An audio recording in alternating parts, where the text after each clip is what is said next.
Just this once what? That I'm allowing Abigail to sit next I think this is a good reminder as we watch what has unfolded in eastern Ghouta over the past few days.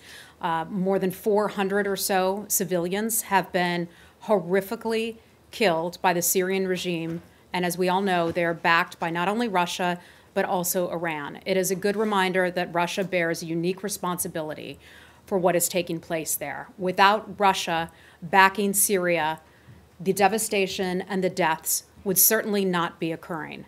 This also brings to light something that we have discussed many times, but although not recently, and that is also the Astana talks, the Astana progress or process.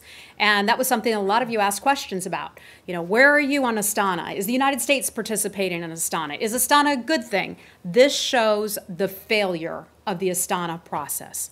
And that is precisely why the United States government and so many other nations stand by the Geneva process as the best way forward to eventually bring peace and eventually bring about a political solution in Syria. 30-day ceasefire.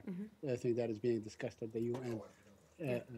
I'm glad. We would very much like to see this 30-day ceasefire that is being discussed at the United Nations. We put out a statement a couple days ago in which we called for that ceasefire.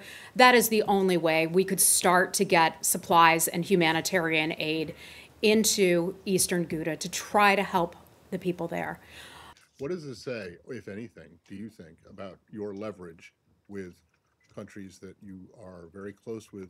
That we condemn in the strongest possible terms the terror attack on a school earlier this week in northeastern Nigeria. The choice of targets, including schools, markets, and places of worship, reflect the brutality of terror organizations. The victims in the attack were girls who were simply seeking an education. We want to extend our condolences to the students and to their families affected by these terrorist attacks and are concerned that some of the students are still not accounted for. We continue to support Nigerian efforts to counter the terror groups. We also support Nigerian efforts to enable more than 2 million displaced in the Lake Chad region to return home safely. The United States continues to provide humanitarian assistance to those who are affected by the violence. But other times he handles those situations privately because he feels that that's most effective.